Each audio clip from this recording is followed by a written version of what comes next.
Hi, everyone. Welcome to the Zone to Speak podcast. I'm your host, Juliana.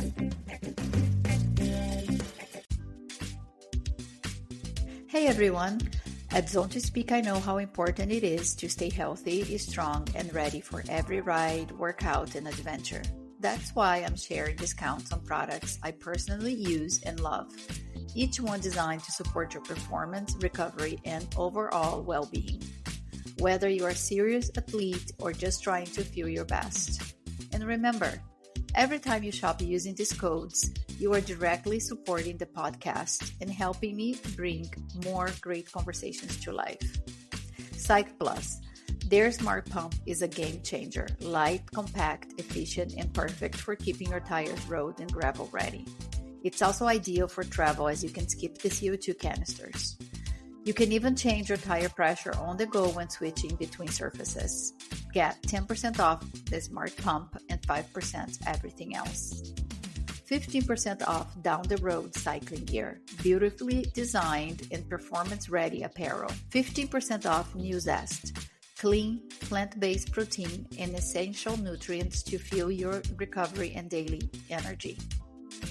15% off Oleo's wellness shots, adaptogens, nootropics, and functional nutrients to support performance, focus, and recovery.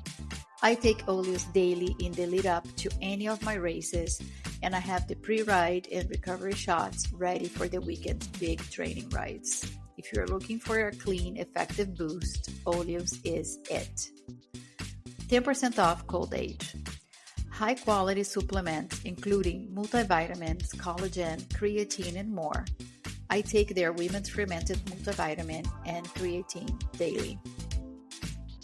10% off Loop ear plugs, ideal for travel, sleep, sensory recovery, or managing noise at races.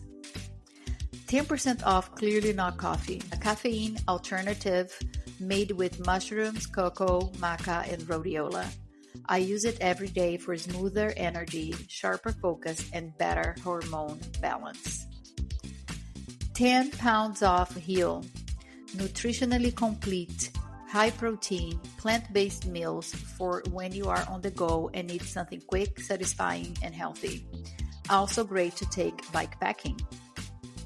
10 pounds off Shocks headphones, the safest way to listen while you train with open-ear technology that keeps you alert and aware on the road or trail. 35% off Frey Skincare. Skincare made for active people. I have used Frey for 10 years, designed to keep sweaty skin clear, fresh, and glowing. You will find all the partner links, discount codes, and instructions in the episode description. So go check them out and enjoy these perks. Now, let's get into the episode. All right. In this episode of Zone to Speak, I sit down with Ian Morgan, ultra runner, coach, and living proof that it's never too late to rewrite your story. If you have scrolled Instagram for running inspiration, you have probably seen Ian blazing trails across Patagonia, French Alps, Atacama Desert, New Zealand's Southern Alps, and beyond. All are sharing raw reflections on aging, performance, and purpose. Ian didn't start running until he was 42.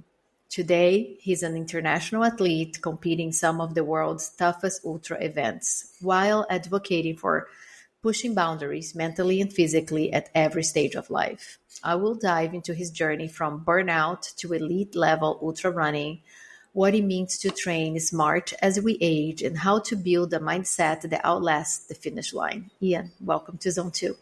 Well, thanks, Juliana. That's quite an introduction. I can assure you I'm just a regular guy that loves running.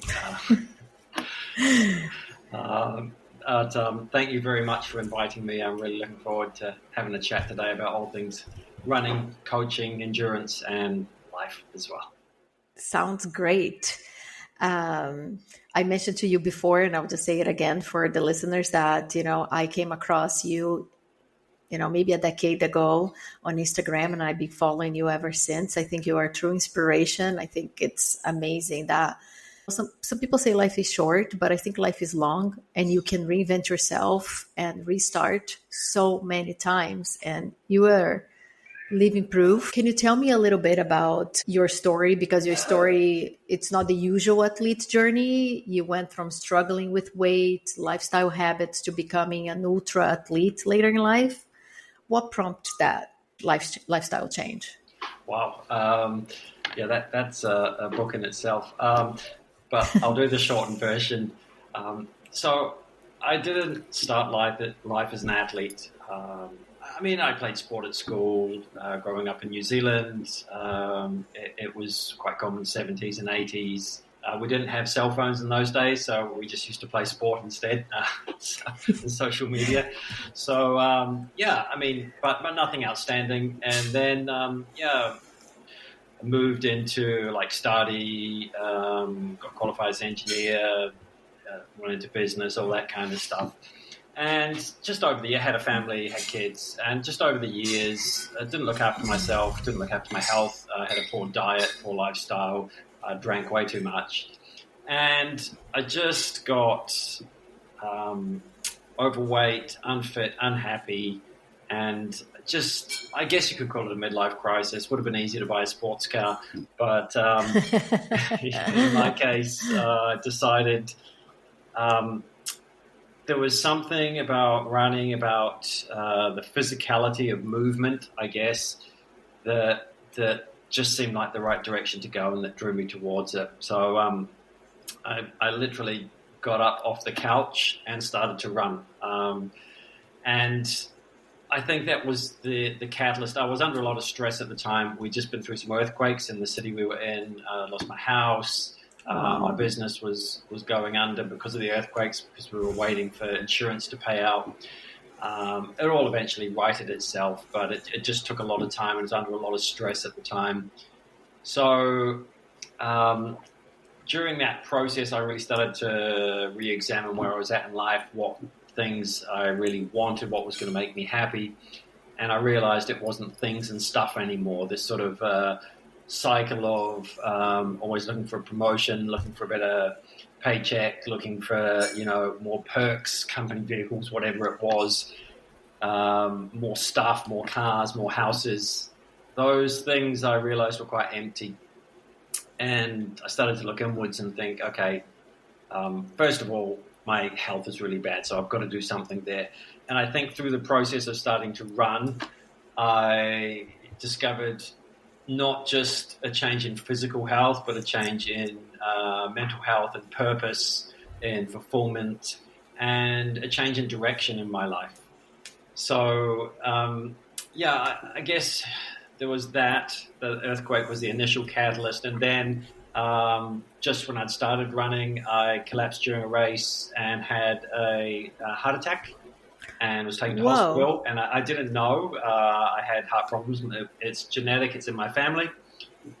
And had surgery, and they said, okay, this is like pretty serious. You're very lucky. Your heart's really good. You're in good shape. However, we recommend that, you really shouldn't continue distance running or any kind of activity. Take it easy now for the rest of your life. And that was the advice of obviously one cardiologist. So I went and spoke to a couple of other cardiologists. One of them was actually an endurance athlete, and they said, no, it's actually the opposite. You should do more sport. You should do more activity. Your heart's going to be fine. It can take it. And good. That's the path I took, and I haven't looked back. And I guess that point, being in hospital, lying in a hospital bed, made me realize that in an instant your life can change, it can end. And I thought, okay, what do I really want to do in life? What do I want to achieve? What do I want to get up for each morning and do with purpose and passion? And I decided to pursue endurance sports and travel, and just experiencing life, I think, will be probably to the fullest and the best way I knew how. And that's what I started to do. And just by, I think, sheer coincidence, I've ended up doing this as a career, ended up becoming a coach. And in short, it literally changed so many aspects of my life, and I'm incredibly grateful for it. What an incredible story. And it's so important to get a second opinion, for so many 100%. people. Imagine if you had listened to that first doctor and then went back to your engineering job, back to the life that you were trying to make a change from. So good, you found a doctor that also could relate because he was also an endurance athlete, and look where you are now. Actually, she was a Canadian cardiologist, and she was an ultra runner as well. Actually, at that stage, I didn't really know anything about ultra running or ultra endurance. So it made a massive difference to hear it's okay, and you can find some new boundaries and limits and push them. And obviously, a disclaimer here. My story is my story and my journey. I do get my heart checked. I have had multiple other surgeries to correct some issues that I had with my heart that were genetic. So, yeah, I mean, each person's journey is different when it comes to health, although I would always recommend getting multiple opinions and getting a lot of people to look at it, because even doctors and professionals are just giving their view and opinion based on their experience, not based on necessarily what's the best for you. So, always seek many opinions when it comes to your health. 100%. I had Tanya Strohmeyer. I'm butchering her last name. She's a big triathlete, and now she's like top 15 in the world doing high rocks. And she also had a journey of like, no, you're never going to be able to walk again. And exactly, rounds and rounds of doctors. So it's super important to not to give in on that first diagnosis. And yes, everyone has their own journeys, and you need to do what's best for your health, which could be different. Absolutely. 100%. So you went through this life change with the earthquake. That was a catalyst for many things, and you start running, and then you had this healthy episode, which I think it was this changes everything moment that you realized, okay, I want to really change my life and pursue what really is fulfilling to me. Does your background in business and the burnout experience shape the way you approach endurance sport now? I guess there's similarities in both arenas. Both are process driven. Both require consistency and commitment. But yeah, the business side, I guess, I took a lot of skills. I guess time management. Races, for example, have time cutoffs and deadlines. So does in business, you have deadlines and quotas to meet. That's true. So I guess there's a lot of crossover and a lot of skills that I acquired in business. When something goes wrong, how to deal with it. How to manage the processes around that. It's the same in running, especially in endurance events when something goes wrong, whether it's, ultra running or multi-day cycling events or, high rocks games, these kinds of things. It's always about management of self and body, and that can be physical and mental. And a lot of those skills transfer between business and running and endurance sports. So I think, it certainly helped me in many different ways.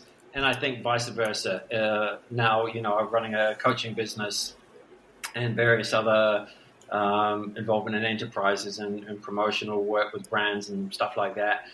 It's the running helps me also work within the business structures of those entities. So I think they're, in some ways very much related. I think the only thing is I don't like to be stuck in an office in front of a computer all day. So I've just swapped the environment around me, which thank goodness, because I really was not much of an office person, I must admit. Yeah, no, you're absolutely right. Like there are so many parallels with both worlds, but obviously sports, you're in nature, it's completely different, even though like there is those similarities of deadlines. And you touch on a point on the mental and physical, especially on the mental. So ultra races often are more mental than physical. Yes. You have run races in some of the most extreme environments. What's been the most mentally challenging and the most rewarding race to date for you? And how did you get through it? Wow. They all have their own unique challenges, I've found. Probably one of my favorites, and it was more because I hadn't experienced that environment before, was a desert race in Dubai. That was a stage race, 270 kilometers in the desert outside of the city. And that was really cool because I'd never run in the desert before. I hadn't experienced what it's like to have no shade for a long period of time. Yeah. And, it was a learning experience about hydrating properly, you recovering and eating properly between each day and each stage.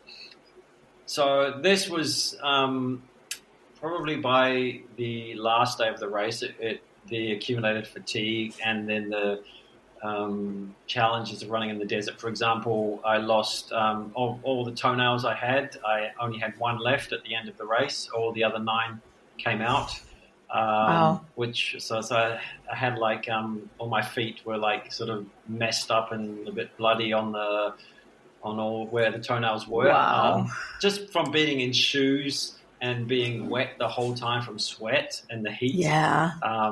So that was like physically quite uncomfortable, but more so when I stopped. And also mentally, it wasn't so hard in the race. I just kept going. It was actually afterwards when I'd finished that it really hit me for a week or two afterwards, just like the enormity of how it affected my body, how it sort of threw my sleep and eating and routine and everything. Because when you're in an endurance event, you tend to just be focused on what's in front of you. It's like drink enough, eat enough, and just keep moving forward. And then when it all finishes, everything sort of hits you at once.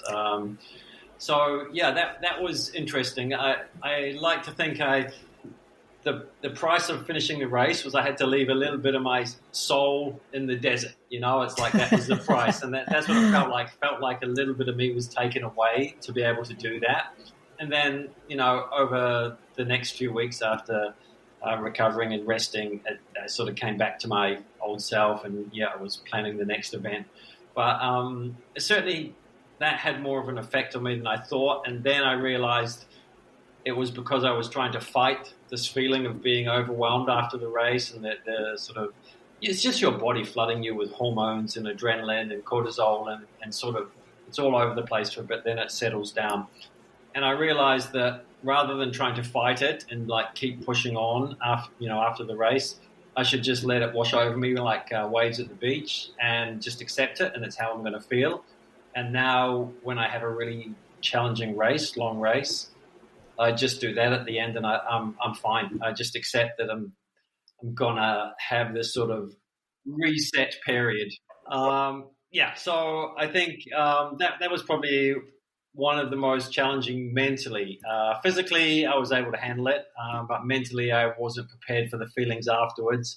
But then I learned from that process, and now I have tools I use to manage, this kind of feeling after really hard events. And it's quite common in ultra-endurance events across all disciplines that when they're multi-day, it really, you keep going until you finish, and then the recovery is the hard part. It really takes it out of you. You can feel quite sad, quite empty sometimes. Some people get a little bit down or depressed, but that's actually all quite normal. It's just your body trying to find its equilibrium again, trying to get back to its homeostasis. And when you realize that, you just accept it and roll with it. Yeah, I find the psychological, emotional piece the hardest. Obviously, physically is hard. But like you said, with time, you just learn what works best for your recovery, your nutrition, your hydration, and you're going to get back to it, your normal. But the mental and emotional, like it's really like a withdrawal and a shock going back to quote unquote reality of the day to day. That's a tough one to navigate. Any tips on that? Just be kind to yourself. once again, figure out what's best for you in regards to eating well, getting enough sleep, hydrating. I mean, all those things that are just common knowledge, and we should all do them, but we probably don't do them to the best of our ability, is to find those things that work for you, and then really focus on doing them. So for example, after long training efforts or a big race, I have really quite organized protocols around those kinds of things.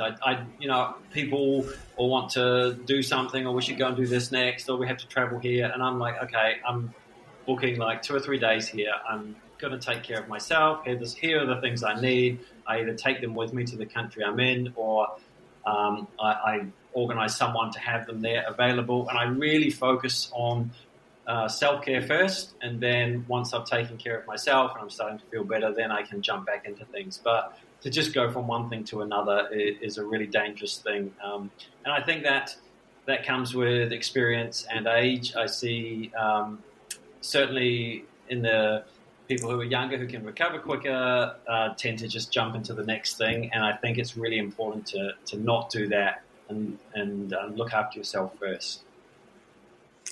Yeah, actually, that reminds me, because I talked to a few ultra endurance athletes here, and some of them are like, oh, I'm glad I did this because I didn't even have time to think about it or reflect on it. It's really just one thing after the other. Yes. Yeah. 100%. And I think it's really important to take a step back and breathe. And I think, once again, that's also come with age. I want to be able to keep doing this, and I've been able to keep doing it because I've really focused on the recovery process and taking the time I need before I immerse myself in the next training block or the next event.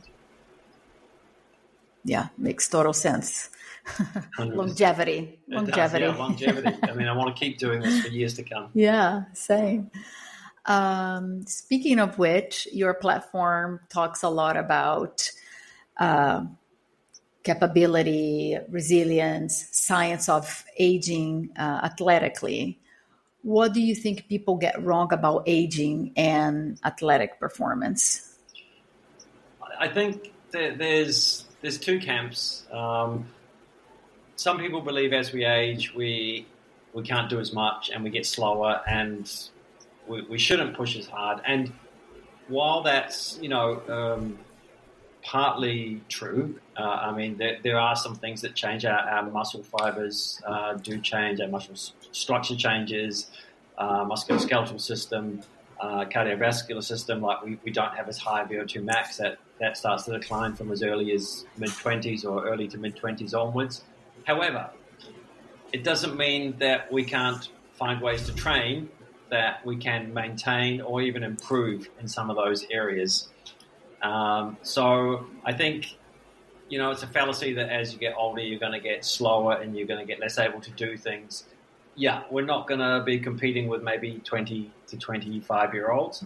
However, we can still be relatively competitive and set different goals within our age group, whether that's age group podiums or improvements in performance, time, PBs, distance. And that could be increasing or decreasing. Maybe we don't want to run a 200-mile race now. Maybe we just want to run a 30-mile race, and we can work on improving in that distance. So I think there's the one that's like we slow down as we age. I think that's a fallacy. I think we can still perform well into our 60s and even 70s in some cases. And beyond, there's people doing it at 80 and 90. And the other one would be the opposite of that. So rather than it declines, we think that we're still 20 and we don't take care of ourselves. we go out and try and do sprints without a warm-up. I see this as very common. People do high-intensity sessions, especially, 45 upwards. And then the next day or the day after, they're back at the track or doing another type of interval or intensity session. And, as we age, our recovery time increases. It's just a natural process. There are things we can do to improve it, but we can't change something. So when you're in your 20s, maybe your recovery is 24 to 48 hours. As we age, it might be up to 72 hours between hard workout sessions. So you have to plan your training a little bit differently. And it makes the world a difference. If you can adjust those things, you can still perform really well, but you just need to allow for those longer recovery times. So we can't run like we were when we were younger, but we can still improve with age in certain areas. So I think there's sort of like two sides to the coin, and we need to find the balance between both and find what works best for us as an individual, because everyone is different. Yeah, yeah. And I'm trying to apply all that as well as I age. And, like you said, when I was 20s and 30s, you think you can get away with it, and you do, but eventually catch up to you. Exactly, it does, yeah. So it's good to incorporate all that, the rest, mobility and strength. Yeah, Exactly. I'm seeing a lot of difference now. And I think for me, and I think for a lot of people, you don't want to take the time away from the running or the cycling, and you put on the back burner, the yoga or the stretching, whatever it is, until it catch up to you, and then you have no choice, which is my case, speaking from experience. 100%, yeah. I mean, we're all guilty of it. I'm the same. I didn't start seriously strength training until I started to have recurring injuries, and then I said, okay, I don't want to just continue doing this, racing, injured. So I said, okay, there's got to be a better way. I started a course of strength training, mobility work, and it's such an incredible investment. Now, as runners or endurance athletes of any type, I know most of us don't really like strength training if it's not our core sport. I'll say I've struck a lot of resistance, especially with being a coach. I've seen it throughout my client base that why would I want to do this? I want to run. However, if you want to keep running and run fast and run well and have a minimum amount of overuse injuries, then yoga, mobility, stretching, strength training are all very important aspects that you have to start practicing if you would like to be relatively injury-free and be able to do your sport throughout the year. 100%. Yeah, I'm pain-free now, and it feels so good. So I religiously go to the gym, do my yoga, loving it, actually. I think once you start seeing results, you start to enjoy it. Exactly. It just takes time from that mindset to shift of like, oh, I just want to be on my bike. Exactly. That's so true. I mean, a really good example of that would be my wife Fran, who had double Achilles surgery. What it will be 3 years ago now. So she was in a wheelchair, both Achilles cut and reattached. The bones were scraped away, and a lot of doctors said, "Oh yeah, well you can't run, you can't do this again." She's now fully running again, running ultras again, running pain-free, no issues at all. Now, she spent 1 to 1.5 years in really strict rehab, really working on everything, mobility, strength, just really focused on it. She was in the gym in the physio's office, 3 or 4 times a week, just doing everything she could. And she still strength trains now regularly, 3 times a week, goes to the gym. Does all the things she needs to do. So it is possible, even after, something that can be a sport-ending type surgery, to come back, but you really have to focus on doing that strength and mobility work. Yeah, you need to put the work in. I follow Fran, so I went through her journey, and I was really cheering for her to have a full recovery, and it's so good to see her out in the trails now. She's amazing. She's so happy. Yeah, she's very happy. Yeah. So you're also a coach. How do you approach coaching now that you have had such a personal transformation in your own life? Good question. Like with coaching, I found it's very individual. Each person is different. Each person requires different stimulus to produce the results that they desire. And I think having lived a number of years now and gone through, a transformation myself from losing a lot of weight and being very inactive to being active. Some of my clients are in a position like I was when I started. So, I can empathize with what they're going through, the challenges they face, and how to navigate those challenges. So, when people say, well, I'm in my 40s or 50s, it's too late. It's not. You can change. It's not easy. I'm not going to pretend it is. And the older you get, the harder or more challenging it can be. However, it is possible. So once again, it comes down to, the commitment and the time that you put into it is the result you're going to get out. I'm not saying that, everyone is able to do that because we all have different busy lives, but you can make small changes. And I think that's the biggest thing. It's not about these 30-day transformations and all the social media stuff that's out there. It's about changing your lifestyle for the rest of your life and progressively making these changes. These are the things that are sustainable. To go on crash diets or, really intense exercise regimes for a short period of time, you might lose some weight or get short-term fitness, but it's usually a path to burnout and stress and more fatigue and other issues. Small, sustainable changes daily over time leads up to big changes. There's no secret. There's no shortcut. It's really just that's all it is. Now, finding people to develop patience and consistency will be the hardest thing because we all want it now.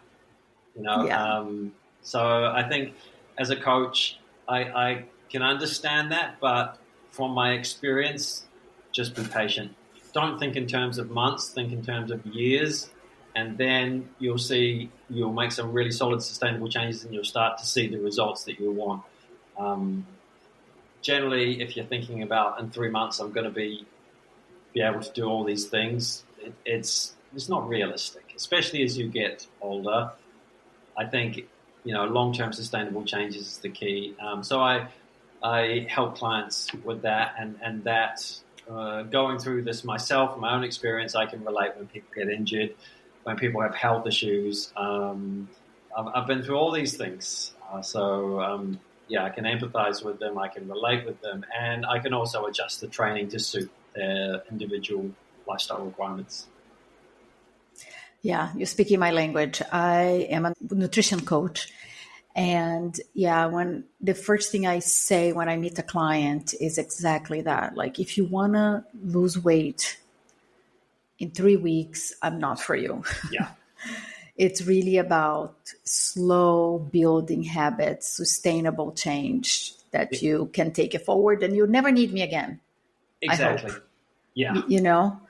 This is the thing. And nutrition, that's a good topic because I ate terribly when I first started to lose weight. And I tried the things like, really big calorie restrictions and just not stopped eating. And then I had no energy and then I was getting injured.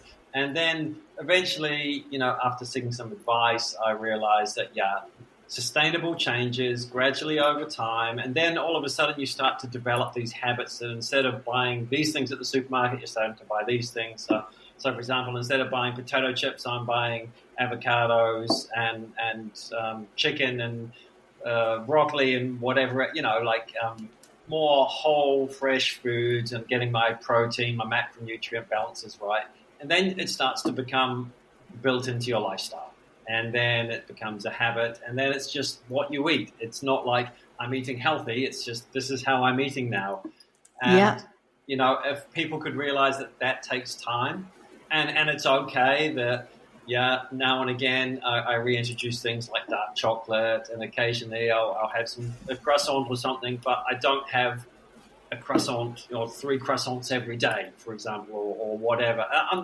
Each to their own. Whatever you want to eat is your choice. But you start to figure out what works for you, what fuels you, what helps you have enough energy, and then that just becomes part of your lifestyle. So when people say, do you have a healthy diet? I just have the food that I eat. I consider it fuels me, allows me to recover and live a good life. I think we need to get away from fads and trends and and crash diets and people are like, are you in this low carb camp or you're in this plant-based camp? And I'm like, well, I'm just in whatever works best for me and is healthy camp. And I think it's different for everyone.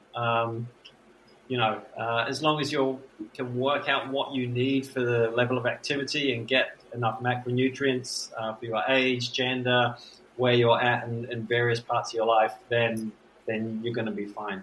Figuring that out is probably the hard part. Yeah. It's really trial and error. Yeah. And to find, what you like, that it works for you. But it's possible. Exactly. It's possible. You just need to put the work in. You do. Like everything else, just there's no shortcuts. Yeah, exactly. And trial and error. Find what works for you, what's sustainable, and what's enjoyable as well. What you like. You're not going to like everything. That's fine. You don't have to, but you don't have to. Yeah. There's enough choices out there in the world of food and training and in life to be able to have some variety and make sure that it works for you and what you're trying to achieve. Yeah. And there is a lot of talk now about zone 2 training. What's your take on zone 2 training? Wow. I mean, social media wise, I was doing zone 2 before it was cool. Because when you're running 140 kilometers a week, you can't do a lot of it too hard. You just have to do a certain amount at an aerobic level. And I think, there's so many different models. There's 5-zone model, 7-zone model. And then there's like zone split, a 5A, B, C zone and all these different things, levels of intensity. Then, of course, metabolically, there's the 3-zone model, which is first lactate, turn point, second lactate, turn point. So basically easy, sort of tempo, moderate, and then really hard, all out.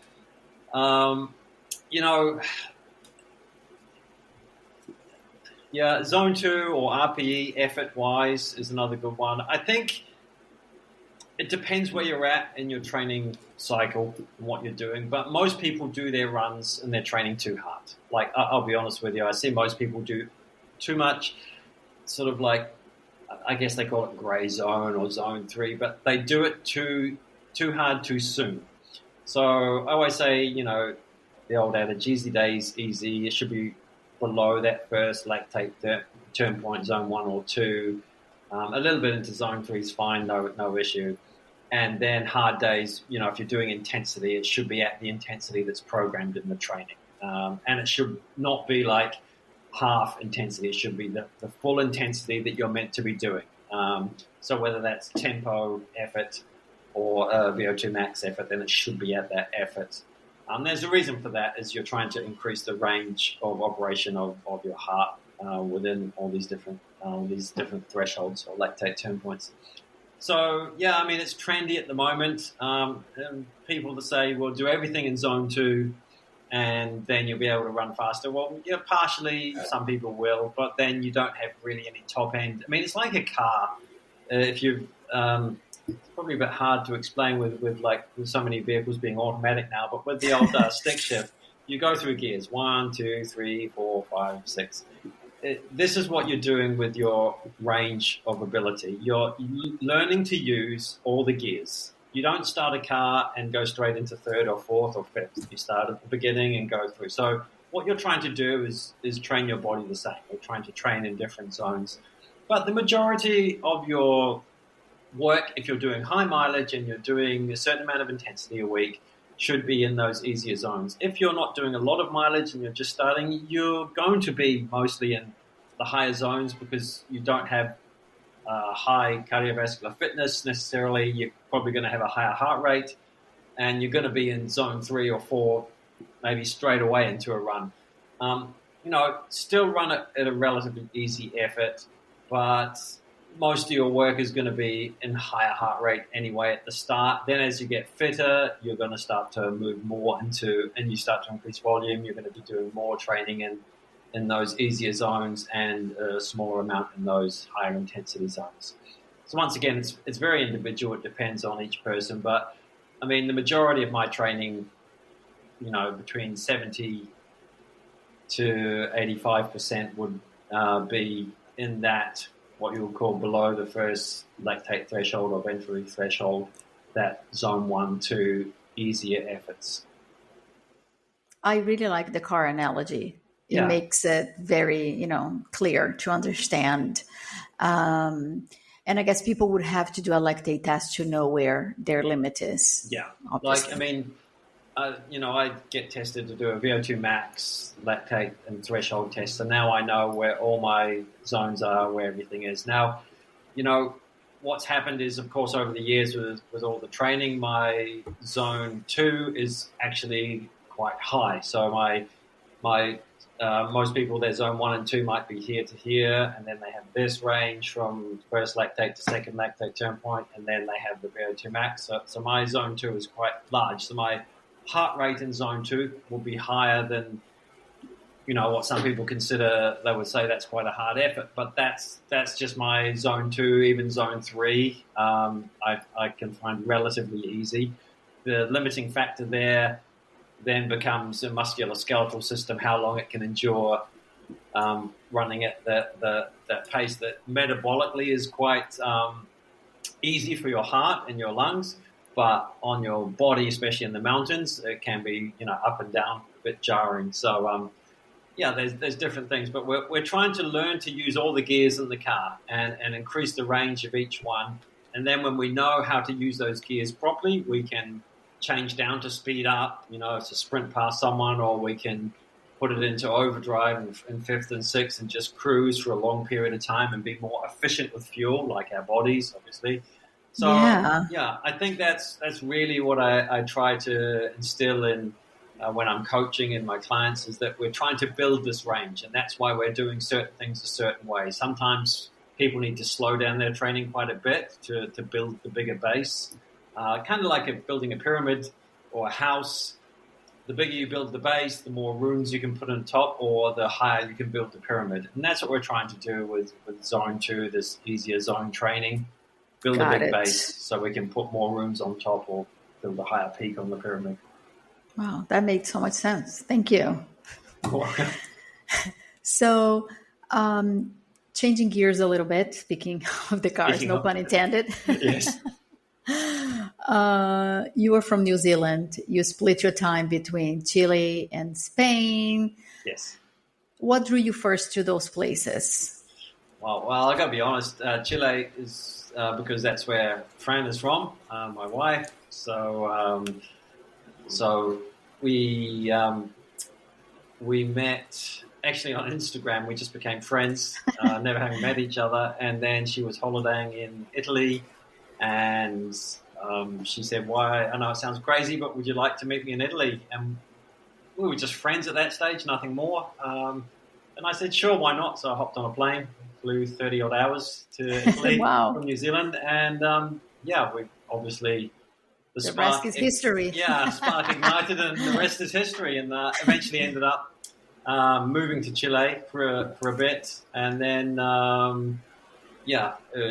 moved there more permanently, and then during the pandemic we started to live between Chile and Spain, and now we spend our time about 6 to 8 months of the year in Spain, in Europe, and about 4 months of the year in Chile. So the best seasons.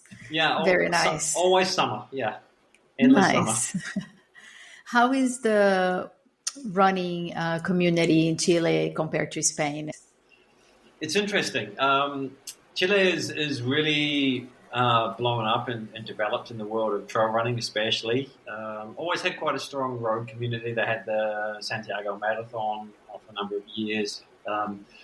But trail running, since I've moved there, has really exploded there. They now have a large number of events, have some really good runners. In South America, actually, in total, there's some incredible runners. In fact, last year at UTMB, the big mountain race in Chamonix, the guy, Joaquin, that came, I think, was it third, I think, was the first ever South American runner to win at UTMB. So they have some really strong runners there, and the community in in Chile especially and throughout South America is incredible. It's been growing exponentially. I think since the pandemic, sport in general has exploded in many places. I think people being restricted to not being able to move or have that taken away from them has all of a sudden changed their perspectives of getting outdoors, how valuable it is to be outside and moving. So yeah, Chile is amazing. It's different than Europe. Europe has had a long tradition of endurance sport. It's in the culture. It's been here for centuries. People hiking in the mountains, exploring, mountaineering. So very much more established here in Spain and throughout Europe. But Chile is catching up. So be warned, Europe. That they're going to start coming over and winning competitions anytime soon, I'm sure. I love it. I'm Latina, so perfect. I have a soft spot for Latin American athletes, obviously. Me too. How about your Spanish? Are you flexing that muscle at all? Mi español, mi castellano, no, es malo, súper malo. Sí, entiendo un poquito, pero no mucho. Hablas muy bien. Sí, necesito practicar más. Entiendo más, pero necesito hablar más. You speak English with Fran? Yeah, generally. She's an English teacher, so... okay, yeah, And I think she gets frustrated with my misunderstanding of Spanish. If I concentrate, I'm a lot better. I mean, when I'm in shops here in Spain, and I know how to order food and... I go to the supermarket and basic level. Yeah, the basics you get by. The That's basics good. I can get by. I can, chat to the guy in a taxi or an Uber, go to the airport, get through customs and the border control. Okay. But if we start to have a detailed conversation, I need to practice more. Yeah, no, it's hard to switch, like once you have that first language established as a couple or as a family, it's hard to switch. Yeah, I try to speak Portuguese with my daughter as much as I can, but she always turns in English and then the brain goes into English and then I'm like, oh, crap. Yeah. I need to go back to Portuguese with you. I think it's I do have to learn. And Fran is at a bit of an advantage because her mother taught her to speak English from a very young age. And then she studied there in university and she has quite a good advantage. Although Fran also has a natural ability for languages. She'll pick up Portuguese or Italian quite easily. I mean, they're Latin-based languages, so I think it's, there are similarities as well as differences. She definitely has an advantage in that side of things. New Zealand is a very... We're not like Europe. We're so far away from everywhere that English is the only you don't have much exposure to other cultures or languages. Yeah, exactly. Whereas in Europe, most people speak 2 or 3 languages. Yeah, because everything's so close by. You're absolutely, that's a good point. Exactly. I need to have Fran on the podcast. You do. You have to, yeah. Yeah. Put a good word in for me. I'll reach out to her. I will, yeah. She would love it, I'm sure. And what's next for you? Any big races, coaching projects? What's on the horizon for you? Wow. Well, we have the UTMB World Champs in Chamonix in the end of August, so that's become a regular on our calendar.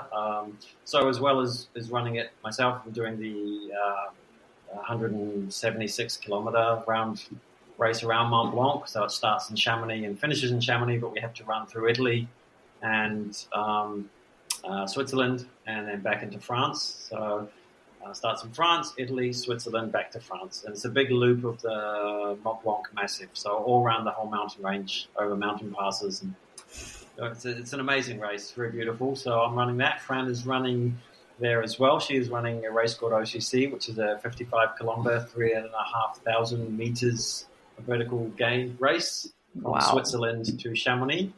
So that's going to be great as well. And I've got some clients running in various race distances there as well. So it's really going to be a very busy couple of weeks that we're going to spend there supporting clients as well as racing ourselves and working with brands. And yeah, that's the focus for now. Then after that, we'll be doing another race a little bit later in the year in Switzerland with a race series that we've been working with. We've actually just come back from Switzerland from a race in the mountains there. And we're going to be going to that towards the end of the year. And in between, we're looking at a couple more UTMB type races to run. And just some smaller events, local events that we'll be running as well. So we have a busy calendar. Very busy. And as well as supporting, clients in various places in the world. I just had one at the weekend, finished a race in the US, Tahoe 200 miles in Lake Tahoe. So I really enjoy that aspect of my work as well. I love supporting clients and seeing them do well and achieve their goals. Yeah, I'm sure that's also very fulfilling. Yeah, absolutely love it. Well, I guess like with nutritional coaching, you like to see when people do well and you share in their success. I guess, I consider myself a very small part of it, but it's really good to go on the journey with them and see them do well. I think that's really rewarding. Yeah, it's a wonderful feeling. Absolutely. Yeah. And I think, we're part of it, but I feel like a small part of it because they have to carve their journey. They have to put in all the hard work. Yes. And it's so great to see people excel. That's fantastic. Yeah. How about you? So, have you got any cycling events coming up? I do. I'm actually planning a bike packing. So it's fantastic. Not like a race, but it's a dream. It's my best friend and I are going to Cappadocia in Turkey. Oh, wow. That will be amazing. Yeah. Really, really excited about that. And there might be a race in November in the south of Spain. It's a new concept. So there is a couple that created this race across Europe called Via Race. Yes. And they do a historical route. So this year is the second edition. But anyways, they are trying to create something different. And they're calling Via Games. And I don't know how it's going to work. All I know is that it's going to be robbers versus cops. Ah, very cool. Yeah, so I don't know how the race is going to work, but I've been invited, and I'm definitely going to be part of it. Of course, definitely going to be there. It sounds really cool, just to see what the concept is and how it's all going to work. It's going to be a lot of fun, I'm sure. Yeah, there's something to do with castles. So in my mind, I'm imagining the robbers probably have to hit all the castles, and maybe the cops have to try to catch the robbers. I don't know. Gotcha. Ah, okay. We'll see. So it's got a game element as well as an endurance element to it. Yes. Very cool. Yeah. I think it'll be super fun because we also split the race in two teams. Yes. So you also have to work together. I don't know how it will work, but it sounds like a lot of fun, like being a kid again, Yeah, that's the joy of sport is trying new things and seeing, how they fit into what you like to do. And once again, if it's fun and you're on a bike and there's other people doing it as well, it's just going to be a blast, I'm sure. Yeah.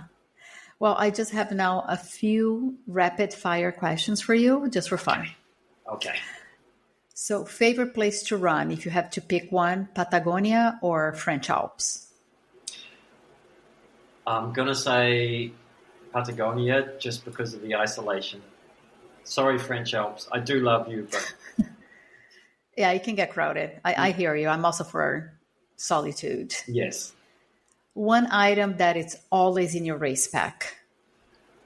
Well, nowadays, I've got to say my cell phone because I need it for navigation and emergency purposes. I know it sounds a bit boring, but...